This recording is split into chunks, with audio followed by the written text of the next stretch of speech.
성경 말씀 마태복음 26장 17절에서 29절까지의 말씀입니다. 같이 읽겠습니다. 무교절의 첫날에 제자들이 예수께 나와서 이르되 유월절 음식 잡수실 것을 우리가 어디서 준비하기를 원하시나이까? 이르시되 성한 아무에게 가서 이르되 선생님 말씀이 내 때가 가까이 왔으니 내 제자들과 함께 유월절을 내 집에서 지키겠다 하시더라 하라 하시니 제자들이 예수께서 시킨 대로 하여 유월절을 준비하였더라. 저물 때에 예수께서 12 제자와 함께 앉으셨더니 그들이 먹을 때에 이르시되 내가 진실로 너희에게 이르노니 너희 중에 한 사람이 나를 팔리라 하시니 그들이 몹시 근심하여 각각 여짜오되 주여 나는 아니지요. 대답하여 이르시되 나와 함께 그릇에 손을 넣는 그가 나를 팔리라. 인자는 자기에 대하여 기록된 대로 가거니와 인자를 파는 그 사람에게는 화가 있으리로다. 그 사람은 차라리 태어나지 아니하였더라면 제게 좋을 것 아니니라. 예수를 파는 유다가 대답하여 이르되 rabbi여 나는 아니지요. 대답하시되 네가 말하였도다 하시니라. 그들이 먹을 때에 예수께서 떡을 가지사 축복하시고 떼어 제자들에게 주시며 이르시되 받아서 먹으라 이것은 내 몸이니라 하시고 또 잔을 가지사 감사기도 하시고 그들에게 주시며 이르시되 너희가 다 이것을 마시라 이것은 죄사함을 얻게 하려고 많은 사람을 위하여 흘리는가 나의 피 곧 언약의 피니라. 그러나 너희에게 이르노니 내가 포도나무에서 난 것을 이제부터 내 아버지의 나라에서 새 것으로 너희와 함께 마시는 날까지 마시지 아니하리라 하시니라. 아멘.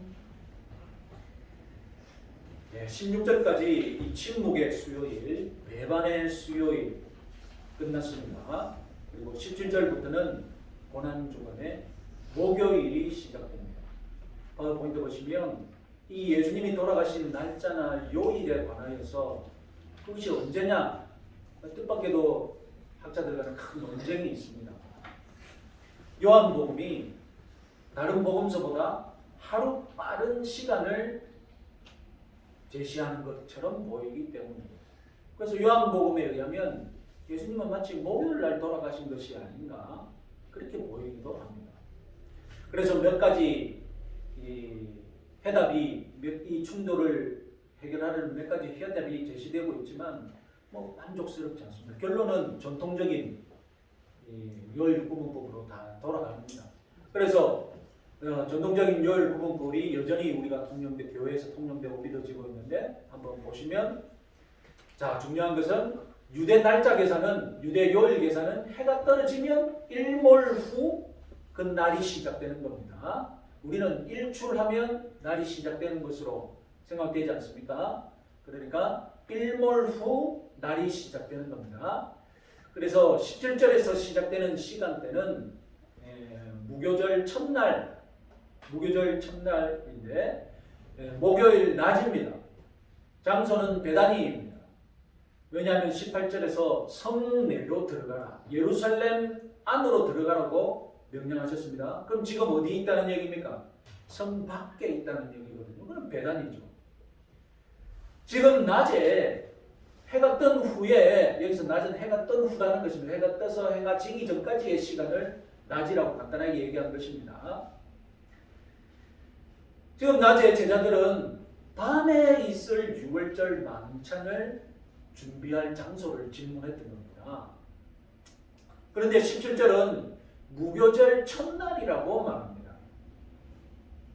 여기서 보시다시피 목요일 밤이 되어야 무교절 7일간 연속되는 무교절의 첫날이고 그 첫날이 유월절이거든요. 그런데 언제부턴가 밤에 만찬을 준비하는 그 낮 시간도 그냥 하루처럼 보이잖아요. 저녁이 되어서 하루가 시작된다고 계산은 하지만 우리 눈에 보기에 낮에 준비해서 밤에 먹는데 그날도 같은 날로 그냥 인정해버리는 그런 날이 된 것입니다. 그래서 처음에는 분명히 목요일 낮과 밤이 구분되었는데 여기서부터 목요일 낮부터 이 첫날을 인정해 줍니다. 그래서 성경에 이 시간을 가리켜서 무교절 첫날이다라고, 낮 시간을 가리켜서 무교절 첫날이다라고 표현한 것입니다. 자, 그래서 목요일 밤이 되면 이제 양과 채소를 준비한 것을 만찬을 먹죠. 그리고 12시, 밤 12시가 넘겨서 새벽이 되면 예수님이 겟세마네 동산으로 이동하시죠. 그곳에서 체포되십니다. 그리고 아침에 새벽에 재판받으시고 그리고 십자가 골고다까지 가시죠. 그리고 해가 떨어지기 직전에 예수님은 매장이 되십니다. 그리고 밤에는 이제 드디어 이때부터 무덤에 있게 되시는 것이죠. 그 다음에 토요일 하루는 온종일 낮과 밤을 무덤 속에 계시고, 그리고 새벽이 되면 일요일이 되죠. 우리 시간대, 목금토는 우리 시간대고 이 밑에 시간은 유대 시간이죠. 그래서 안식일 첫날에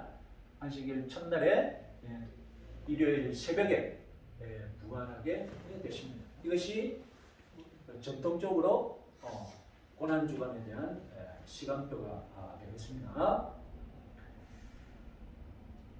자, 6월절 만찬 장소를 구하는 과정을 마가는 굉장히 길게 자세히 소개하지만 마가 자신의 그 스타일이 있지 않습니까? 글 쓰는 스타일, 주변 상황, 우리 사람들이 무슨 일을 했는지 마가는 굉장히 궁금해하거든요. 마태 스타일이 있죠. 그러니까 안 궁금해요. 그래서 간단하게 다 잘라버리고 예수님이 무슨 말씀하셨는지 거기에 딱 초점을 두고 사건을 기록하거든요.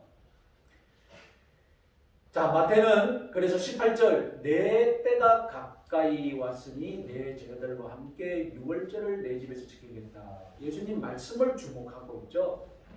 마태가 단 3절로 이 유월절 만찬 장소를 구하는 것을 압축했습니다. 그럼에도 이 이야기가 의미하는 바가 무엇이겠습니까? 19절입니다. 제자들이 예수께서 시키신 대로 하여 유월절을 준비하였더라. 예수께서 시키신 대로, 이것이 핵심입니다. 예수님이 주도적으로 준비하셨다는 것입니다. 최후의 만찬을 준비하실 때 예수님이 만찬의 주체자가 되어서, 호스트가 되어서 꼼꼼히 지금 준비하고 계신다는 것입니다. 하기 싫은 장치, 마지막 만찬을 어떻게 먹을까? 하기 싫은데, 그래서 제자들이 그런 하기 싫어하는 예수님을 그래도 해야지요. 우리가 다 준비하겠습니다. 이런 분위기가 아니라는 것입니다. 만찬 장소는 예수님이 진작에 준비해 놓으셨고 모든 움직여야 할 타이밍 예수님이 다 기획하셨습니다. 뒤돌아보면 예루살렘 입성 때부터 예수님은 고난주간의 전 과정을 직접 다 준비하시고 기획하셨습니다.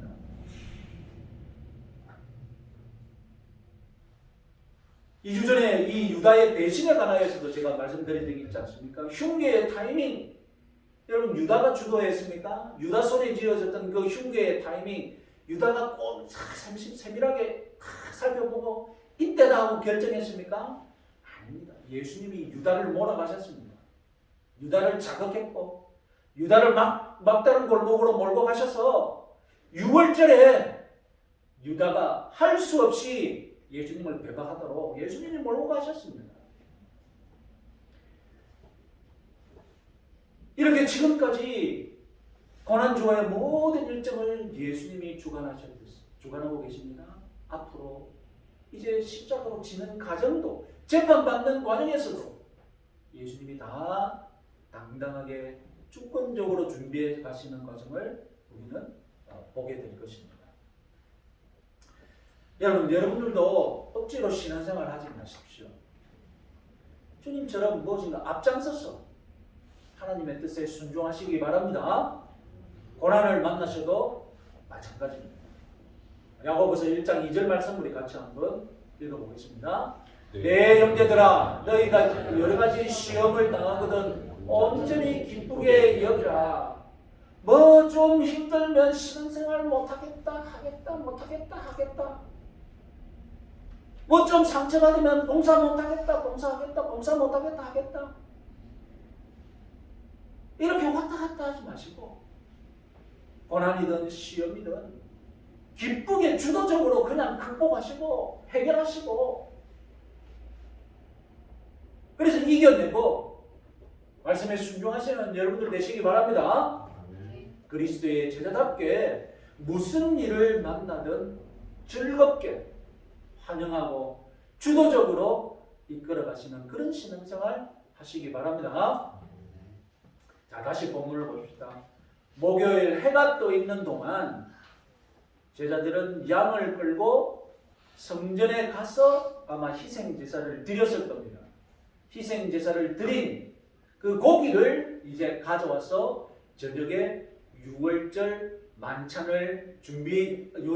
때 먹는 겁니다.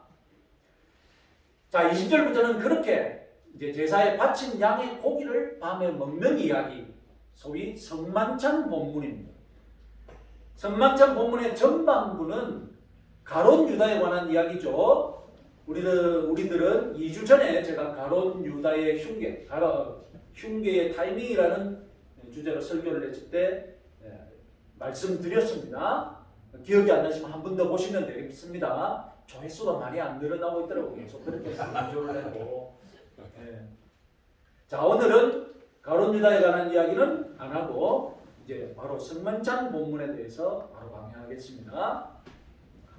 예수님 당시 이 6월절 만찬에는 불에 구운 양고기 외에도 누룩 없는 빵, 무교병, 그리고 쓴 나물, 하루셋이라는 그런 야채 무엇인가 있고 또 한 그릇에 소금물을 준비했습니다. 하루셋, 이 서양에서는 과일 퓨레라고 이해합니다. 퓨레가 무엇입니까? 제가 잘 몰라서 살펴보니까 여러 채소를 갈아서 그 걸쭉하게 반죽처럼 만든 음식이라고 하더라고요. 그래서 그 빵을 이 하루셋에 이제 찍어서 먹는 것입니다. 그리고 포도주는 물론이고 4개의 잔을 준비해야 됩니다. 왜냐하면 포도주를 무려 4차례나 마시기 때문입니다. 표를 한번 보겠습니다. 이게 2월 2세기입니다. 2세기 6월절 만찬의 코스입니다. 그러니까 예수님 당시에도 이렇게 했는지는 모르지만 뭐 100년 전이니까 그렇게 크게 다르지 않았을 것이라고 다 믿고 있습니다. 그래서 6월절 만찬 코스 보면 첫 번째 잔을 먹고 그 다음에 음식을 진설합니다. 그러면 그 집안의 아기가 오늘 이 잔치가 먹는 이 음식이 무슨 의미가 있는지 아버지께 질문을 합니다. 그리고 두 번째 포도주를 먹고 그러면 아버지가 앉아있는 사람들에게 이 6월절 음식이 무슨 뜻인지 설명을 합니다. 그리고 침묵 중에 제 식사를 먹고요. 그리고 세 번째 잔을 마시고 찬송을 하고 네 번째 잔을 마시고 모든 과정이 다 끝납니다. 그래서 자정 전에 날짜가 자정 전에 다 끝나는 것으로 되어 있습니다. 예수님도 이와 같은 6월절 만찬 코스를 밟아가면서 성만찬을 제정하는 말씀을 덧붙였을 것입니다. 그런데 복음서 저자들은 이 모든 순서를 다 기록하지 않았습니다. 심지어 양고기조차 언급하지 않습니다. 아마도 예수님이 하나님의 어린 양이기 때문에 양고기를 언급할 필요가 없었다고 보고 느꼈을지도 모릅니다. 복음서 저자들은 예수님이 제자들에게 떼어주신 떡과 나눠주신 포도주 그리고 무슨 말을 했는지 아주 이것만 기록했습니다. 가만히 생각해 보면 그 이유는 성경을 읽은 우리 교회의 성도들이 6월절 만찬을 지킬 필요가 없거든요. 무엇을 지켜야 합니까? 우리는 6월절 만찬을 예수님이 바꾸신 성만찬을 지켜야 할 백성들이거든요. 그러니까 6월절 만찬을 자세히 소개할 이유가 없는 거예요. 그래서 오늘 저도 여러분들께 이 정도만 있다고 말씀드리고 더 이상 6월절 만찬에 대해서는 말씀드리지 않겠습니다. 자, 26절에 떡을 떼는 코스에 이르렀습니다. 그들이 먹을 때에 예수께서 떡을 가지사 축복하시고 떼어 제자들에게 주시며 이르시되 받아서 먹으라 이것은 내 몸이니라 하시니라. 이 떡 무교병 즉 누룩이 없는 떡 이런 뜻이 되죠. 그래서 이 떡을 일주일간 계속 먹는다고 그 절기 이름이 뭐라고요? 무교절이 된 것입니다. 그래서 예수님 당시에는 6월절이 무교절이 6월절 이렇게 서로 상호 교환되면서 사용되었습니다. 자, 그리고 예수님은 떡을 떼서 나눠주시면서 다소 충격적인 해석을 덧붙여줬죠. 받아 먹으라 이것은 내 몸이라. 몸을 먹는다, 살을 먹는다는 것입니다. 그런데 제자들은 이 말씀을 들으면서 받아 먹으라 이것은 내 몸이니라. 예수님의 몸을 먹으라 할 때 충격을 받았을까요?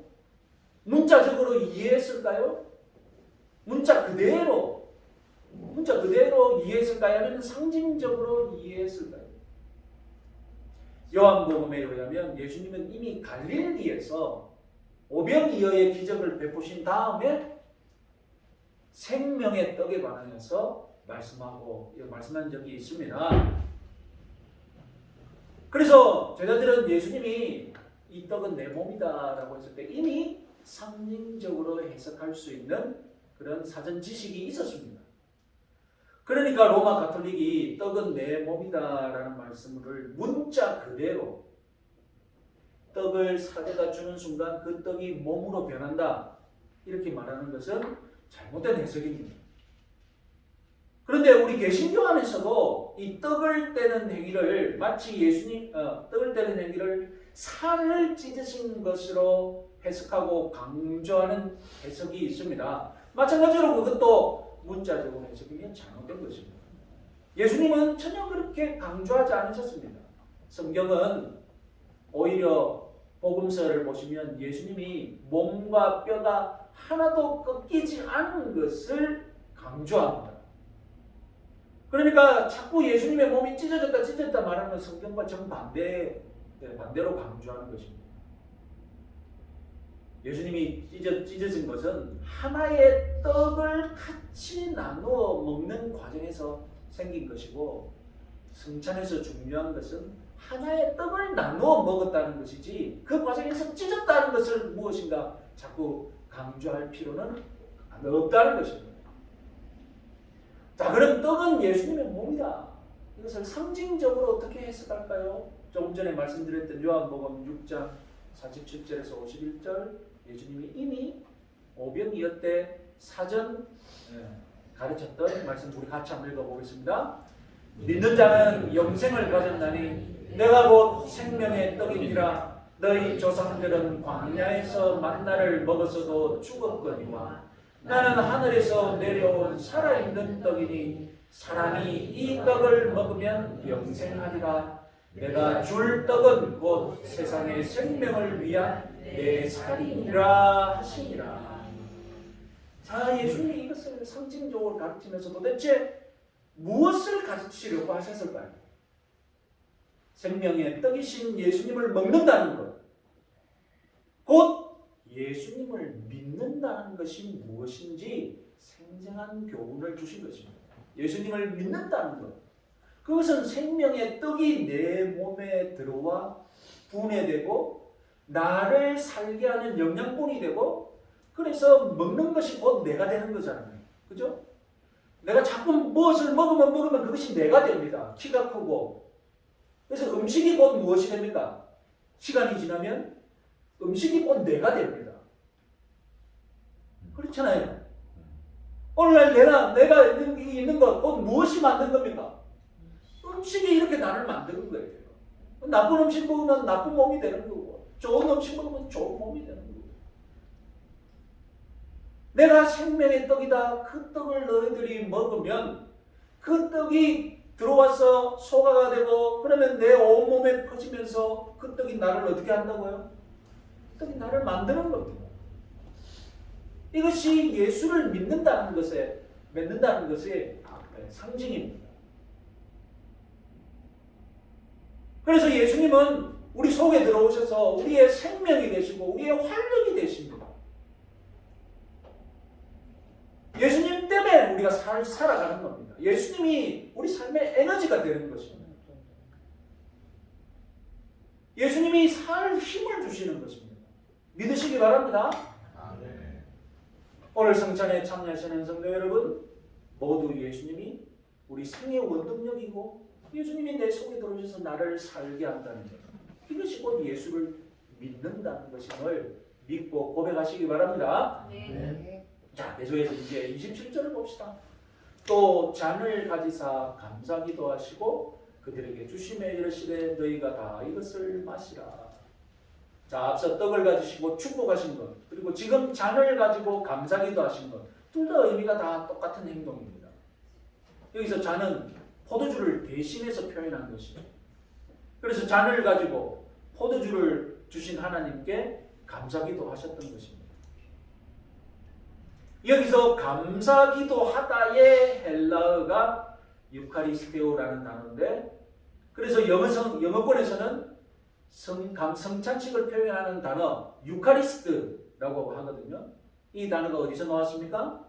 감사기도 하다는 이 헬라어에서 유카리스트, 성찬식을 뜻하는 영어 단어가 나왔다는 건 뭐 상식적으로 한번 알아두시기 바랍니다. 모른다고 뭐 성찬식 참여 못하는 건 아닙니다. 알아도 됩니다. 그냥 기억해둘 여력이 있으면 기억해두시면 됩니다. 그런데 이 술에 대해 알레르기가 있는 거룩한 분들은 술을 아예 부인하고 싶은 이 거룩한 분들은 성찬식에 포도주가 사실은 알고 보면 포도즙이었다고 우깁니다. 예수님이 우리들에게 술을 보냈을 리가 절대 없다고 믿는 거죠. 20세기 초에 미국에서 그렇게 믿는 사람들이 만든 법이 무엇입니까? 술을 절대 멀리해야 된다. 미국에서 20세기 초에 미국에서 법으로 무슨 법을 만들었습니까? 술을 만들거나 팔아서는 안 된다. 금주법. 그래가지고 한동안 미국 사회 전역에서 공적으로 술을 제조하거나 팔 수가 없었죠. 그런데 여러분 그게 됩니까? 그래서 어떻게 무슨 일이 벌어졌습니까? 사람들이 다 밀주를 만들어서 파는데 누가 그걸 장악했습니까?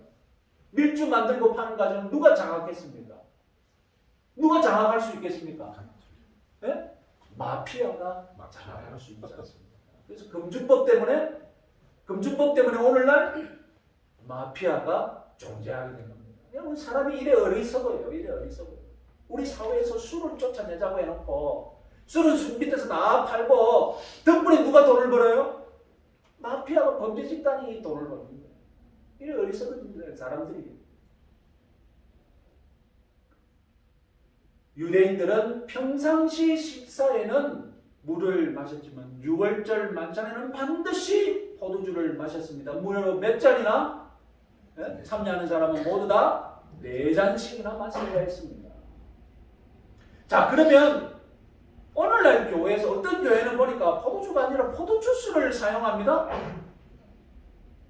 그것도 어떻게 해석해야 될까요? 여러분, 포도주가 피를 상징하는 이 상징물이 된 것은 알코올 때문이 아닙니다. 알코올이 있고 없고가 중요한 것이 아닙니다. 포도주가 피를 상징한 그 상징성은 어디에 있습니까? 포도주의 색깔, 그 붉은 색깔 때문에 피를 상징하게 된 것이죠. 그래서 최초의 성만찬에는 포도주가 사용되었지만 오늘날 교회에서는 상황에 따라서 포도주스, 그렇다면 붉은 음료, 라면 어떤 것도 사용할 수 있음을 여러분 유념하시기 바랍니다. 안 믿어지십니까? 이런 상징성을 무시하고 어떤 분들은 예수님이 당시 대중적인 포도주를 사용하셨으니 우리 한국 교회에서도 토착화해서 대중적인 막걸리를 사용해도 어떠냐고 제안합니다. 그것은 여러분 혁신적인 것이 아니라 무식한 것이죠. 막걸리는 왜 안 됩니까? 색깔이 달라요. 하얀색이지 않습니까? 하얀색을 나눠주면서 이것이 예수님의 피다, 예수님의 피를 상징하는 것이다. 느낌이 전혀 안 오잖아요. 말이 안 되잖아요.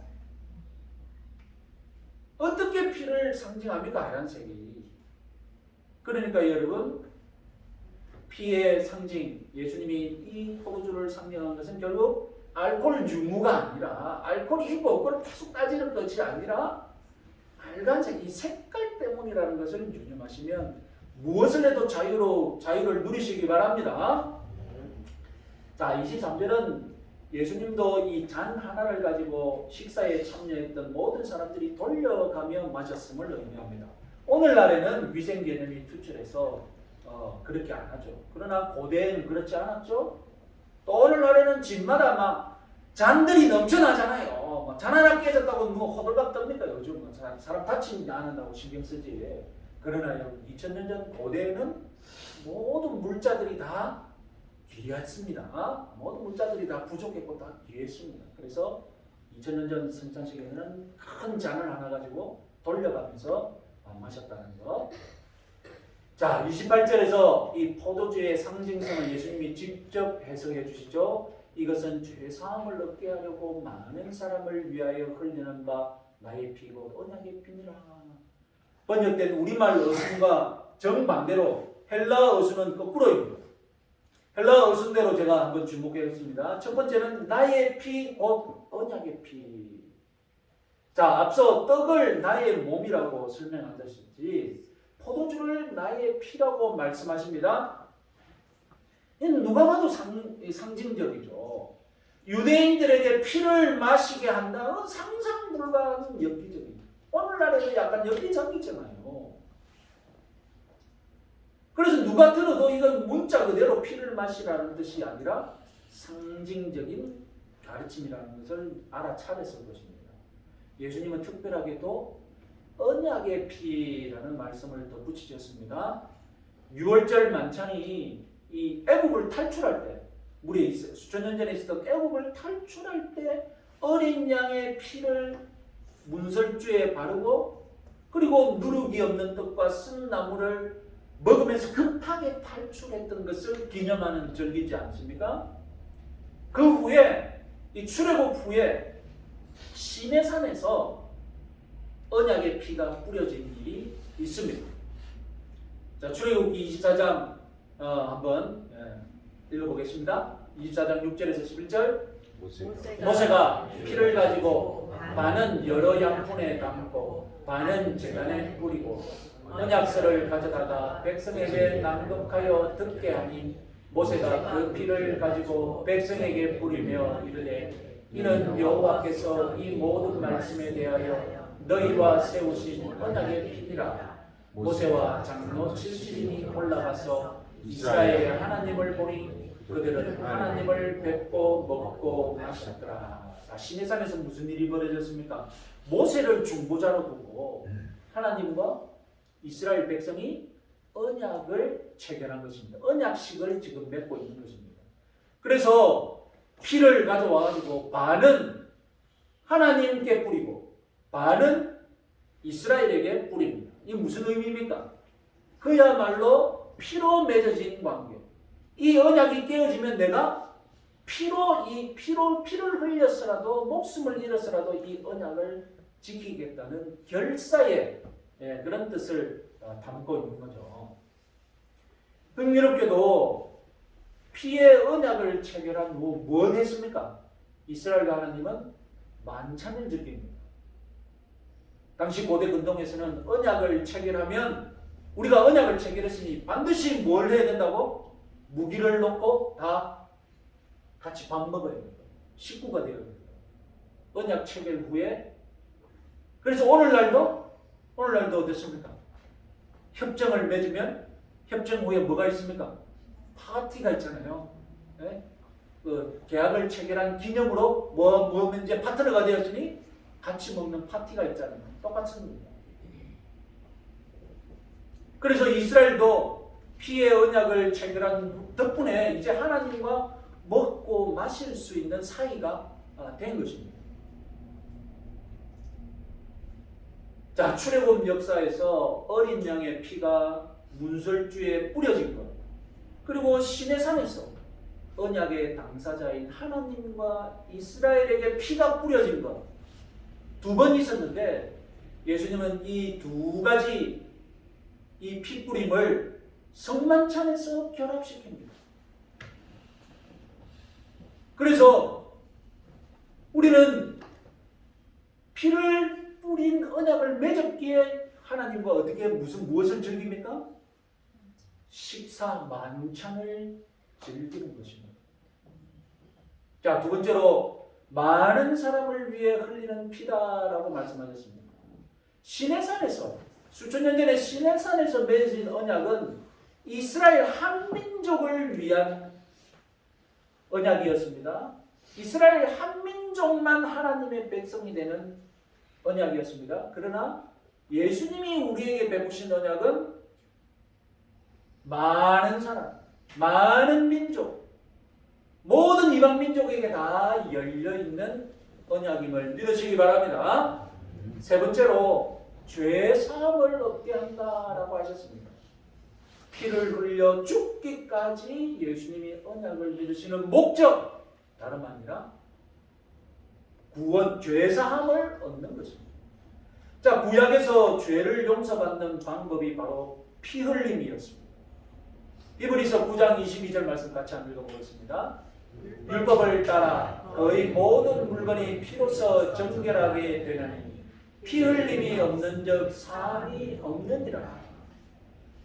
하나님의 의도가 무엇입니까? 죄는 죽음의 대가를 지불하게 된다는 것입니다.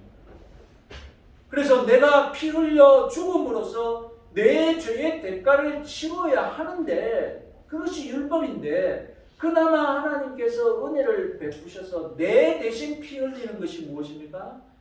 예? 제물이죠. 희생 제물이죠. 그러나 이 구약에서 내 대신 동물이 피 흘리는 제사는 제사를 드리는 그때만 효력이 있는, 제한된 효력이 있는 제물이었습니다. 그래서 이스라엘은 평생 동물이 피 흘려 죽는 제사를 드려야 했던 것입니다. 그러나 지금 예수님이 말씀하시는 이 언약의 피, 이것은 예수님이 나의 죄 사함을 위해 피 흘려 죽으셨음을 믿으면 그 효력이 어떻게 된다고요? 평생 영원히 효력이 있는, 그래서 다시는 동물 제사를 드릴 필요가 없는 피 흘림인 줄 믿으시기 바랍니다. 그 옛날 시내산에서 모세를 중보자로 두고 하나님과 이스라엘이 언약을 맺은 것, 그것을 옛 언약, 줄이면 뭡니까? 한자로 줄이면 구약. 이제 예수님을 중보자로 두고 하나님과 우리가 맺은 언약, 그것을 새 언약이라고 합니다. 한자로 줄이면 뭡니까? 신약이 되는 겁니다. 그래서 우리는 신약 백성인 거예요. 저와 여러분 모두 새 언약, 신약의 복을 누리는 백성임을 믿으시기 바랍니다. 자, 이제 마지막으로 29절입니다. 성만찬 본문에서 가장 무시당하고 있는 구절입니다. 그러나 너희에게 이르노니 내가 포도나무에서 난 것을 이제부터 내 아버지의 나라에서 새 것으로 너희와 함께 마시는 날까지 아니하리라 하시니라. 29절은 이 겉보기에 예수님이 이제부터 포도주를 마시지 않겠다고 금주 선언을 하는 것 같습니다. 그래서 제자들, 너희도 은근히 금주를 따라야 한다는 듯이 말씀하시는 것으로 오해받기 쉽습니다. 자, 이 포도나무에서 난 것, 이것은 유월절 식사 때 포도주를 일컫는 정통적인 유월절 용어입니다. 예수님은 방금 유월절 식사를 마치셨지 않습니까? 그러면서 더 이상 유월절 만찬의 포도주를 마시지 않겠다는 뜻입니다. 이제 유월절 만찬은 사실상 하나님 백성 사이에서 없어질 것입니다. 당연하죠. 그리고 예수님은 이제 십자가에서 돌아가실 테니 이제 포도주를 마실 시간도 사실상 없습니다. 근본적으로 이제 신약 백성들은 유월절 만찬을 즐길 이유가 없습니다. 그러시면서 새로운 만찬을 제안하신 것이 무엇입니까? 그 새로운 만찬에서 즐길 것을 기대하라고 하셨는데 내 아버지의 나라에서 새 포도주로 너희와 함께 마시는 날이 있을 것이다.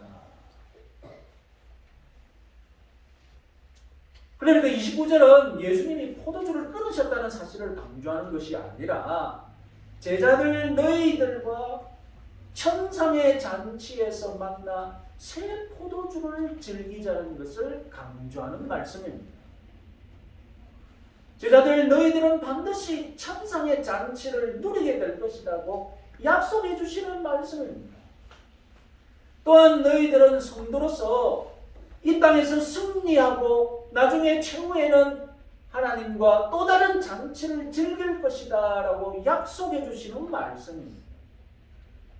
그러니 여러분 유월절 만찬보다도 이제 유월절 만찬은 끝났으니 무엇을 바라보라는 것입니까? 천상의 만찬을 바라보라는 것입니다. 천상의 만찬을 즐길 그날을 바라보라는 것입니다. 저와 여러분들이 종말에 부활해서 주님과 잔치를 누릴 것을 믿으시기 바랍니다. 아멘. 그날은 우리들에게는 심판의 날이 아니라 무슨 날입니까? 잔치날입니다. 잔치날. 그럼 지금 우리가 교회에서 오늘 행하는 성만찬은 새하늘과 새 땅에서 누릴 천상의 만찬을 흉내내는 것입니다. 미리 맛보는 것입니다. 새하늘과 새 땅에서 주님과 잔치를 즐길 그때까지 우리 예수님을 따르는 자는 유월절 식사가 아니라 이제 성만찬을 지켜야 하는 것입니다. 예수님이 제정하신 이 성만찬 단지 예수님의 몸과 피를 기념하는 그런 식사일 뿐 아니라 무엇을 미리 맛보는 거라고요? 하나님 나라에서 새 것으로 마시는 날에 있을 잔치를 흉내내어서 미리 맛보는 잔치라는 것입니다. 그래서 주님과 새로운 만찬을 누릴 날을 소망하는 그런 만찬이 되기를 바랍니다. 자, 이상으로